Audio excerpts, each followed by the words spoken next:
राजस्थान की इस धरती से भारत ने विकसित होने, आत्मनिर्भर होने की दिशा में एक बहुत बड़ा कदम उठाया है। आज इस रिफाइनरी को देश को समर्पित किया गया है। ये रिफाइनरी यहां हजारों लोगों के रोजगार का माध्यम बनेगी। मैं राजस्थान के युवाओं को इस रिफाइनरी की विशेष तौर पर बधाई देता हूं। साथियों, आज का दिन साक्षी है कि बीजेपी सरकारें परियोजनाओं को सिर्फ शिलान्यास करके नहीं छोड़ती है, बल्कि हम उन परियोजनाओं को पूरा करने के लिए भी दिन रात एक कर देते हैं। 2 महीने पहले यहां जो हादसा हुआ, उसके बाद इतनी तेजी से काम पूरा कर लेना, ये भी परिश्रम की पराकाष्ठा का उदाहरण है। आप सबने दिखा दिया है, चुनौती चाहे कितनी भी बड़ी और अप्रत्याशित क्यों न हो, नया भारत अपने संकल्पों से न पीछे हटता है और न ही अपनी रफ्तार कम करता है। भाइयों बहनों, आज राजस्थान में विकास के कई और भी कीर्तिमान स्थापित हो रहे हैं। आज ही जोधपुर में नए एयरपोर्ट टर्मिनल का उद्घाटन किया गया है और मैं सोशल मीडिया में देख रहा था कि नए टर्मिनल का आर्किटेक्चर, इंटीरियर, ये सोशल मीडिया में छाया हुआ है। चारों तरफ राजस्थान ही राजस्थान दिख रहा है। साथियों, ये मारवाड़ में पर्यटन, व्यापार और रोजगार को नई गति देगा। इस कार्यक्रम में जो लोग जोधपुर से जुड़े हैं, मैं उनका विशेष रूप से अभिनंदन करता हूं। जोधपुर से ही आज उड़ान योजना के नए चरण की भी शुरुआत हुई है। इसके तहत छोटे छोटे शहरों और दूर दराज के क्षेत्रों को एयर कनेक्टिविटी से जोड़ा जाएगा। साथ ही अब जयपुर में मेट्रो का विस्तार भी होने जा रहा है। भाइयों बहनों, शेखावटी क्षेत्र के जल संकट को दूर करने का इंतजार भी अब खत्म होने जा रहा है। मैं इन सभी प्रोजेक्ट्स के लिए राजस्थान के मेरे भाई बहनों को बहुत बहुत बधाई देता हूं। साथियों, आज राजस्थान के करीब 54,000 युवाओं को सरकारी नौकरी का नियुक्ति पत्र भी मिला है। मैं नियुक्ति पत्र पाने वाले सभी युवाओं के उज्जवल भविष्य की कामना करता हूं और उनका युवा मन राजस्थान के उज्जवल भविष्य को और मजबूती देगा।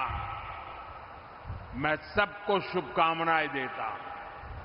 साथियों, आज राजस्थान की इस धरती से मैं देश के एक और सामर्थ्य की चर्चा करूंगा।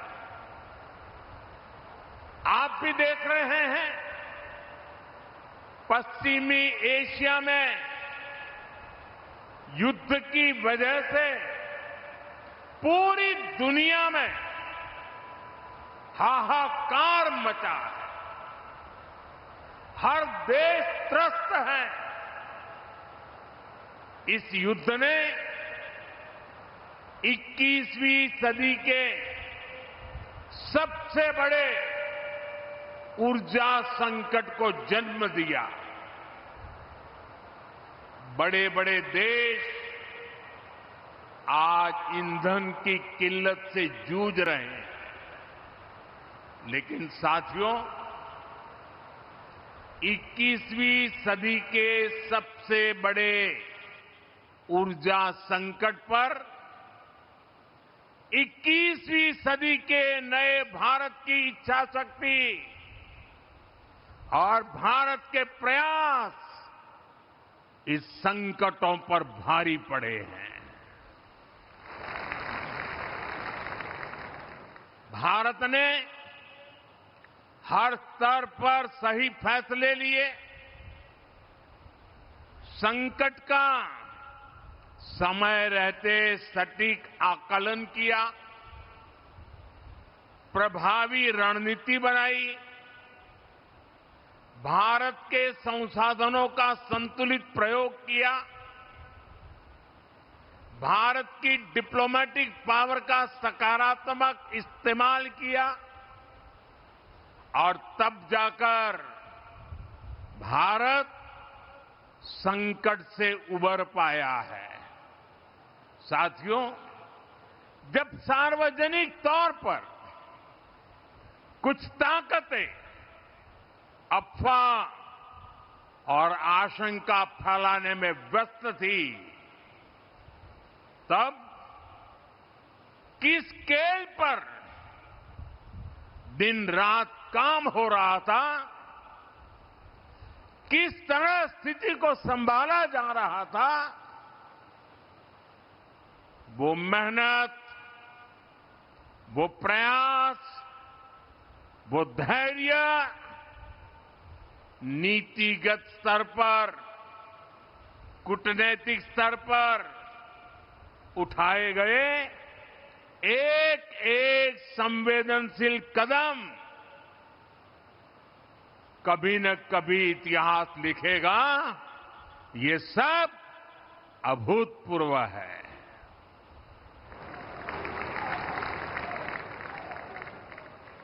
मैं एक उदाहरण देता हूं। रसोई गैस यानी एलपीजी के विषय में हम सब जानते हैं, हमारी जरूरतों की करीब 60% एलपीजी अन्य देशों से आयात की जाती थी और इसमें से भी 90% एलपीजी गल्फ देशों से आ रही थी, हॉर्मुज से होकर के आ रही थी और अचानक से युद्ध के हालातों ने उस सप्लाई को लगभग बंद कर दिया। आप अंदाज लगा सकते हैं हमारे देश में कितना बड़ा हाहाकार मचने जा रहा था। लेकिन राजस्थान की इस धरती ने हमें चुनौतियों को भी चैलेंज देना सिखाया है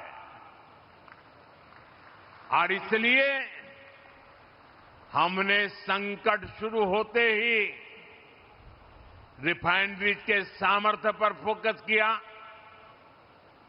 औद्योगिक काम के लिए जो गैस बनती थी, उसकी जगह रिफाइनरीज को रसोई गैस एलपीजी बनाने के लिए कहा गया और 7 दिनों के भीतर भीतर एलपीजी के उत्पादन में बढ़ोतरी हुई।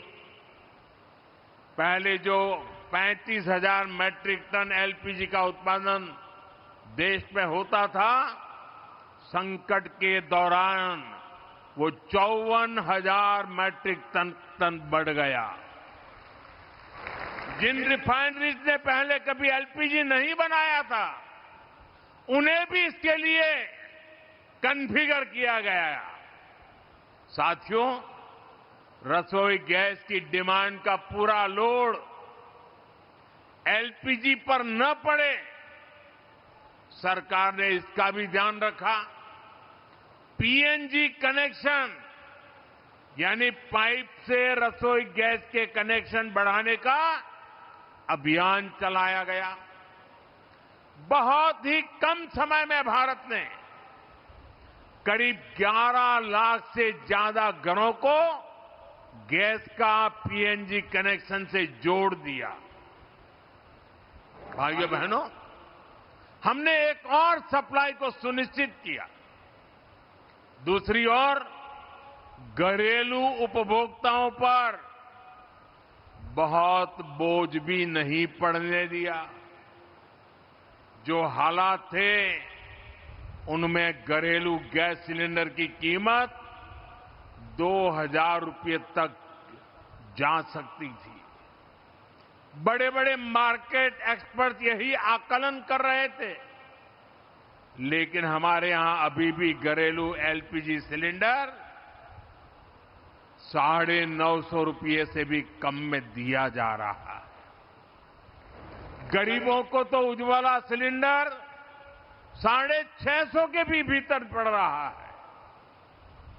अब से 2 दिन पहले सरकार ने कमर्शियल गैस की कीमतों में भी बहुत बड़ी कटौती कर दी है।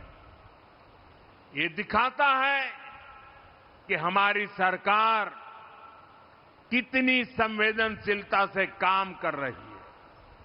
साथियों, युद्ध की वजह से डीजल पेट्रोल पर आया संकट भी बहुत बड़ा था। हमारे देश में तेल के बड़े बड़े कुएं नहीं हैं।